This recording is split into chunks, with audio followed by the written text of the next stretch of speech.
जीवनी शक्ति कैसे जगाएं? पाठ 10 शारीरिक बल, जीवनी शक्ति।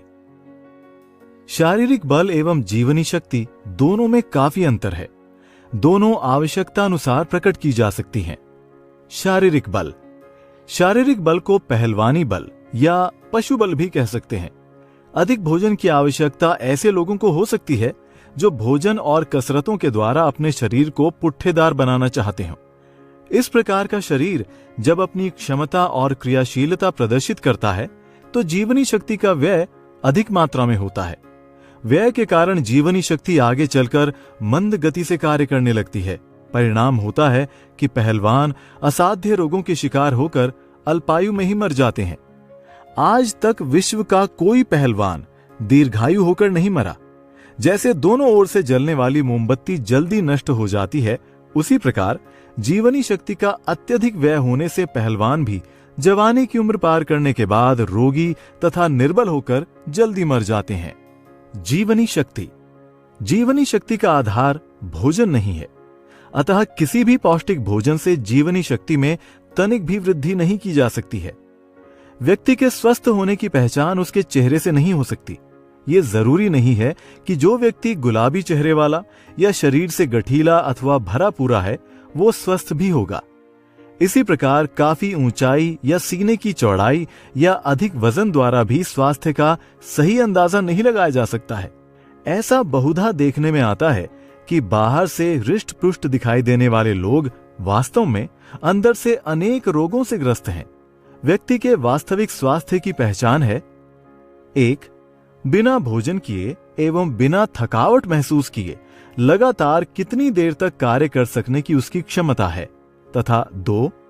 कार्य करने के बाद कितनी कम देर विश्राम से वो पुनः तरोताजा हो जाता है। व्यक्ति का भोजन रोक देने पर वो जितनी अधिक देर तक कार्य कर सके और थकावट का अनुभव न करे तथा न्यूनतम विश्राम के बाद ही पुनः स्फूर्ति से भर जाए, वो व्यक्ति उतना ही अधिक स्वस्थ और जीवनी शक्ति से भरपूर है। गाय का बछड़ा जन्म लेते ही बिना मां का दूध पिए तथा अन्य प्रकार से बिना कुछ खाए कूदने और दौड़ने लगता है। बाद में वो अपनी मां का दूध पीकर अथवा अन्य प्रकार के आवश्यक भोजन ग्रहण कर अपने शरीर का पोषण पाता है। भोजन करने से उसका शरीर पुष्ट होता है और वजन भी बढ़ता है।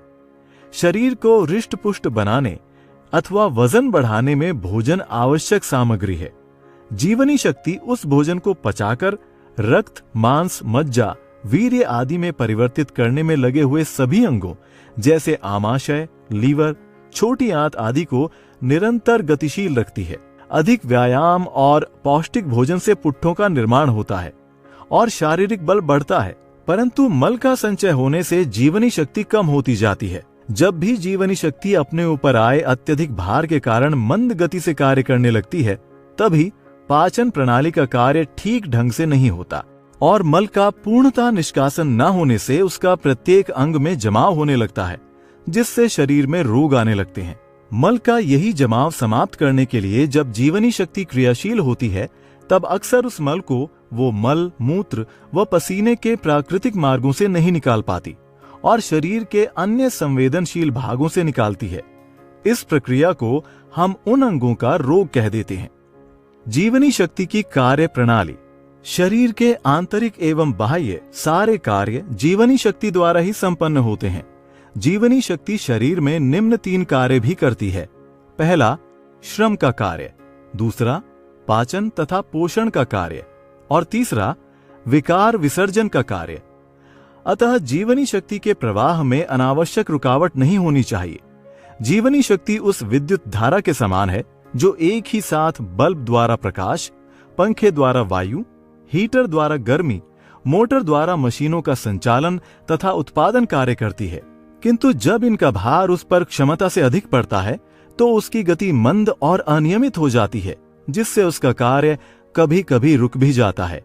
ठीक यही दशा जीवनी शक्ति की तब होती है जब उस पर अधिक भार पड़ने लगता है। जीवन में दोनों शक्तियों, शारीरिक बल और जीवनी शक्ति की आवश्यकता होती है। बोझा उठाने वाले कुली और पहलवानों को अधिक शारीरिक बल चाहिए। वे पुट्ठे बनाने के उद्देश्य से अधिक व्यायाम करके पौष्टिक भोजन लें तो वे अधिक शारीरिक बल प्राप्त कर सकते हैं।